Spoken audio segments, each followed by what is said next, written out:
I'm here to plant a seed today, a seed that will inspire you to move forward in life with enthusiastic hearts and a clear sense of wholeness.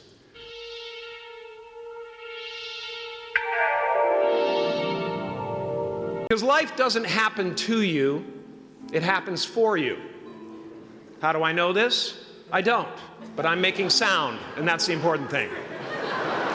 That's what I'm here to do. Sometimes I think that's the only thing that's important, really, It's just letting each other know we're here, reminding each other that we're part of a larger self. I used to think Jim Carrey is all that I was. Just a flickering light, a dancing shadow, the great nothing masquerading as something you can name. Seeking shelter in caves and foxholes dug out hastily, an archer searching for his target in the mirror, wounded only by my own arrows, begging to be enslaved, pleading for my chains, blinded by longing and tripping over paradise. My father could have been a great comedian, but he didn't believe that that was possible for him. And so he made a conservative choice. Instead, he got a safe job as an accountant. And when I was 12 years old, he was let go from that safe job. And our family had to do whatever we could to survive. I learned many great lessons from my father, not the least of which was that you can fail at what you don't want. So you might as well take a chance on doing what you love.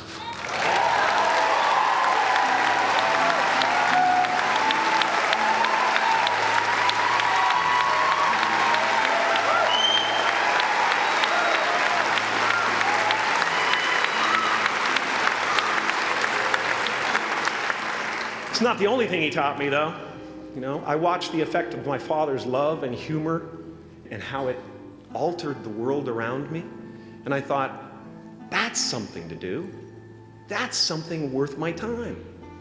It wasn't long before I started acting up. People would come over to the house and they'd be greeted by a 7-year-old throwing himself down a large flight of stairs. They would say, "What happened?" And I would say, "I don't know. Let's check the replay." I'd go back to the top of the stairs and come back down in slow motion.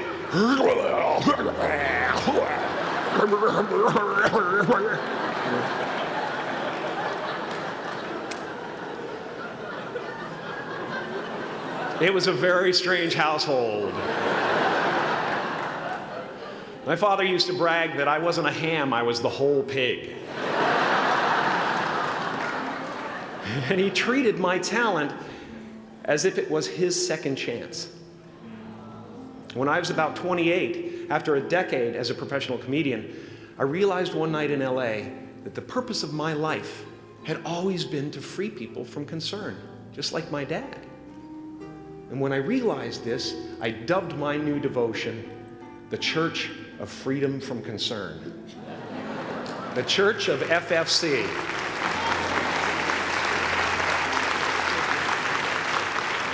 And I dedicated myself to that ministry. What's yours? How will you serve the world? What do they need that your talent can provide? That's all you have to figure out. As someone who's done what you're about to go and do, I can tell you from experience, the effect you have on others is the most valuable currency there is.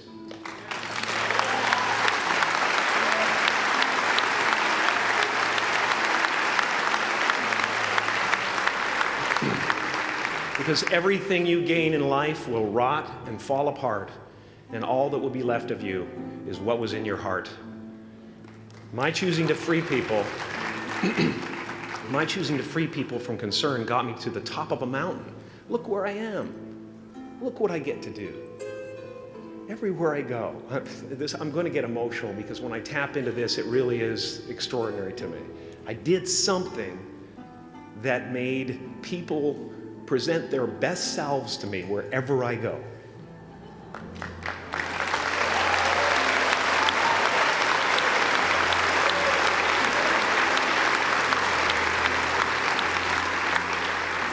I am at the top of the mountain, and I was, and the only one I hadn't freed was myself, and that's when my search for identity deepened.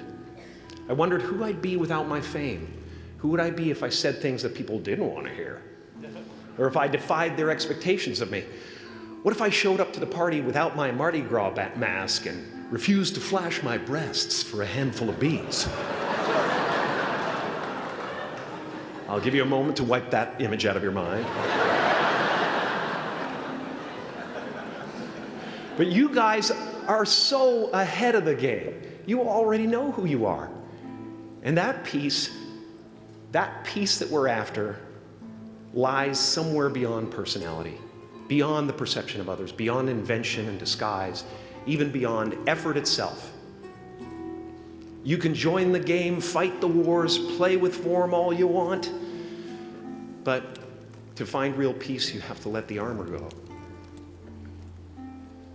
Your need for acceptance can make you invisible in this world. Don't let anything stand in the way of the light that shines through this form. Risk being seen in all of your glory. Are you going to look at a person like me and say, how could we ever hope to reach those kind of heights, Jim? How can we make a painting that's too big for our home? How do you fly so high without a special breathing apparatus? This is the voice of the ego. And if you listen to it, there will always be someone who's doing better than you. No matter what you gain, ego will not let you rest. It will tell you that you cannot stop until you've left an indelible mark on the earth, until you've achieved immortality. How tricky is this ego that it would tempt us with the promise of something we already possess?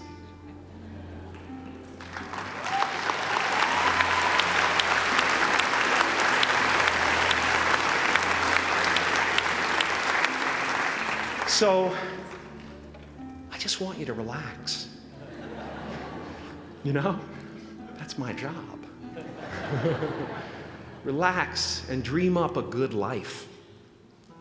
I had a substitute teacher from Ireland in the 2nd grade that told my class during morning prayer that when she wants something, anything at all, she prays for it and promises something in return, and she always gets what she wants. Well, I'm sitting at the back of the classroom, you know, thinking, wow, my family can't afford a bike, you know. So I went home and I prayed for one. And I promised I would recite the rosary every night in exchange. Broke that promise. But 2 weeks later, I got home from school to find a brand new Mustang bike with a banana seat and Easy Rider handlebars. Yeah. From fool to cool. My family informed me that I had won the bike in a raffle that a friend of mine had entered my name in without my knowledge whatsoever. So that type of thing has been happening to me ever since. And as far as I can tell, it's just about letting the universe know what you want and working toward it while letting go of how it comes to pass.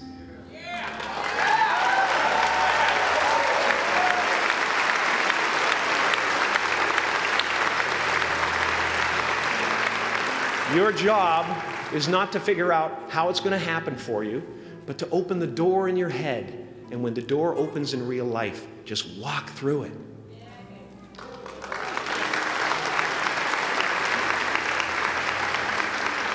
And don't worry if you miss your cue, because there's always doors opening. They keep opening. And when I say life doesn't happen to you, it happens for you, I really don't know if that's true. I'm just making a conscious choice to perceive challenges as something beneficial so that I can deal with them in the most productive way. You'll come up with your own style. That's part of the fun. Oh, and why not take a chance on faith as well?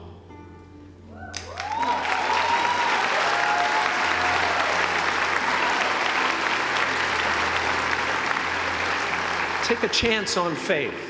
Not religion, but faith. Not hope, but faith. I don't believe in hope. Hope is a beggar. Hope walks through the fire, and faith leaps over it.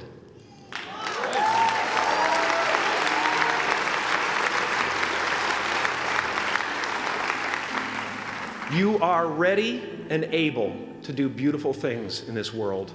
And after you walk through those doors today, you will only ever have two choices: love or fear. Choose love, and don't ever let fear turn you against your playful heart. Thank you so much.